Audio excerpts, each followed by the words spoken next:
สบายดีวันนี้เรามาทำอะไรกันคะคุณแม่คะวันนี้เรามาหาหมอจ้าพี่น้องสุดท้ายก็บ่มุ่มหมอนะจ๊ะมาหาหมอว่าสีเศร้าบุตรโนไปก่อนเลยทีนี้โมเป็นลูกส่งทั้งหน้าทั้งหลังบ่ตื่นแล้วส่งไปนี่ไปลูกพี่มันจะไปพูดน้องตัวโนกับแม่แก้ว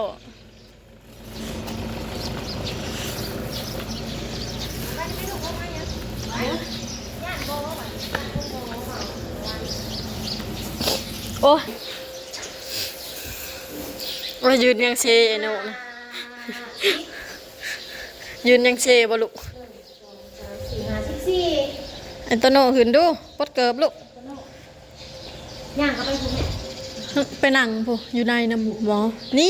ห้องตัวนี้แล้วเบิ่งน้ำลูกหายมาหายแต่ว่าในบ้านเรายังกินแกงอยู่ก่อน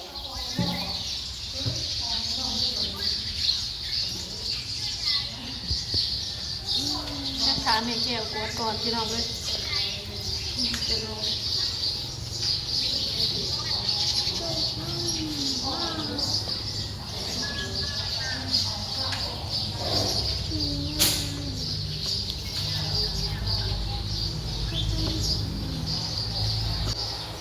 มียัง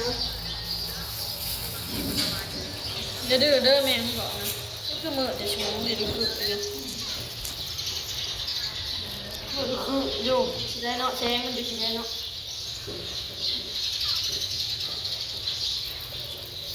เอาตัวบ้านนะ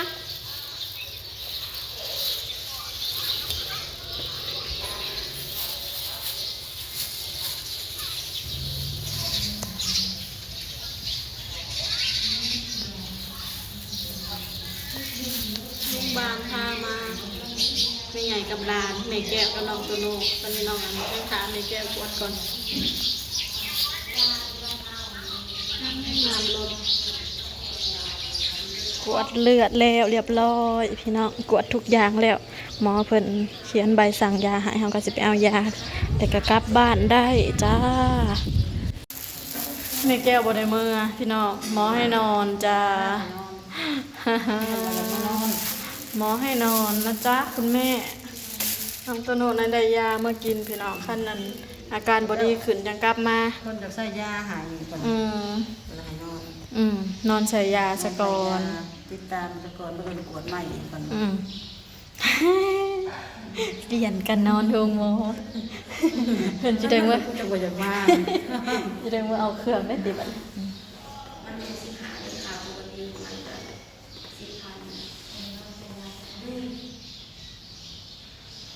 ตัวโนนั่นกินยาหลายโพดหมอ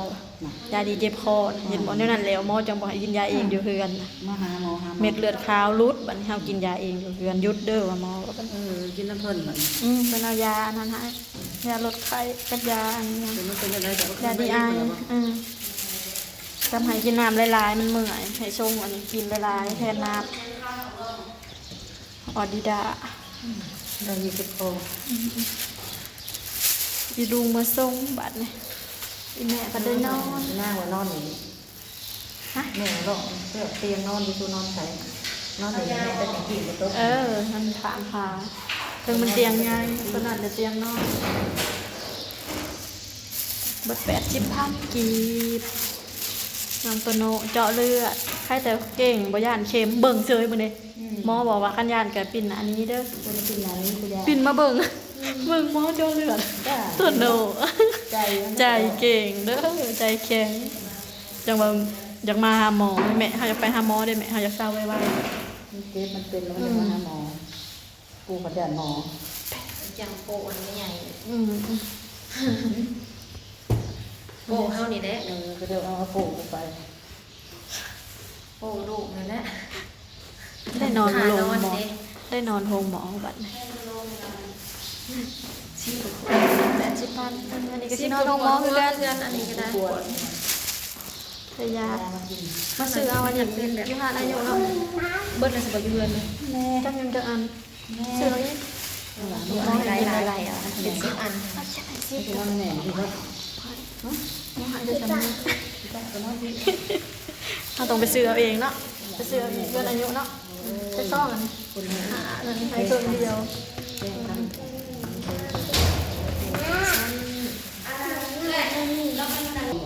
เป็ดอยู่ในใส่ มามันก็เข้า จะบดอัดประตู ต้องอัดไว้มาก็ดึงจ้ะน้ำมันเป็ด อันนี้ได้สาบ่เมื่อนะอันนี้ที่น้อยๆนี่ มีคนไหน ให้สิเอามันได้มีแต่กลางคืนอย่างมื้อ อืม กลางคื จะหน่อยเป็นวัดเป็นไข่น้ำกันอีก บ่นอนได้ห้องหมอ นอนเอาป้า ไม่ใหญ่นะนอนนี่เจ้าน่ะมันอาสิสั่นหัว หมอซักยาเด้อ มานอนน้ำพ่อใหญ่ ไผอยู่นำนะหมอสิซักยา กับอ้ายแน่อยู่พากันนอนอยู่เรือนป้ากับลุงสินอน ป้าสิมาเผาแม่ใหญ่ เด้อ เวลาก็ไปนอนในป้า แม่ใหญ่นอนใส่ยาแล้วเอียง เฮ็ดก็นอนอยู่บ้านเจ้านอน ลงก็ขึ้น ขึ้น ของตัวโน่นนะลงแต่เก่านะมีแต่มันขึ้นตัวโน้นขึ้น อยู่หาแม่ที่ยอดตรงนี้ลงสม ลงมันรูดโผล่เน้นหมอจะให้อยู่กินยา อันนี้ก็ ยาขาเสื้อคอนะมันรูดโผล่หมอว่าให้อยู่ ตรงนี้มันอัดประตูเงิน มันเป็นสุดนั่นนะมันขึ้น นอกนั่น เป็นวางคันนั่นเมื่อเลยเด้อคุณแม่เศร้าไว เม็ดเลือดขาวขึ้นแล้วนี่ได้ ๆเมื่อก่อน ให้ลุงเอาเครื่องมา ไป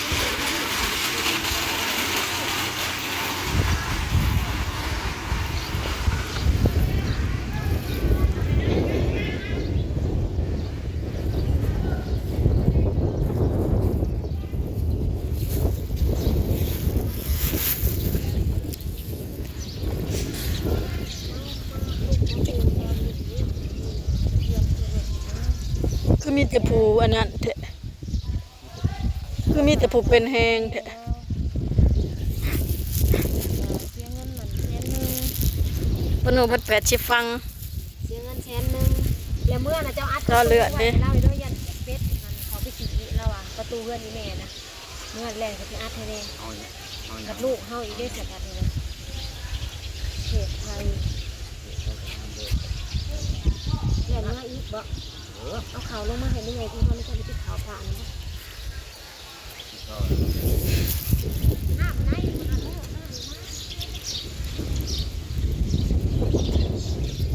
ลมเนาะผู้หนึ่งผัดโชมใช้รถเข็นผู้หนึ่งผัดนอน จากเด้อเนี่ยคือทางทางแบบปานนี้อยู่แม่นไผบอกไอ้นางแม่นไผตัวถามเจ้านะปนูกลับบ้านมาพักผ่อนนี่กินน้ำอันนี้ได้หลายนี่แม่เมื่อส่งให้กินเด้อ ยังแน่ก่อน ตาเถิบๆซะ เอาอยู่เพื่อนเขาบอกว่าเครื่องน่ะ เมื่อกี้เอาเครื่องมานอนได้บัด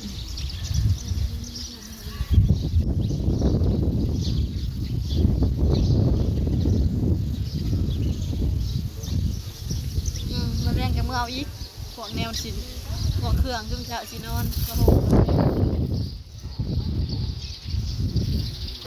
นั่นแหละเพิ่นจังให้มาหาหมอนะถ้าตัวโน่น่ะกินยาอันนั้นหลายโพดนี่นะยาดีเจ็บคอน่ะมีเลือดขาวรุดรุดแห้ง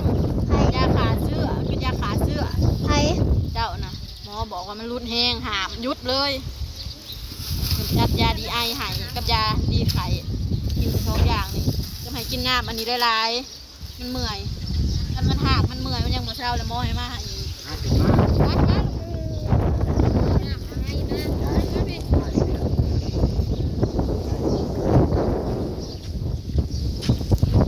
พ่อว่าแม่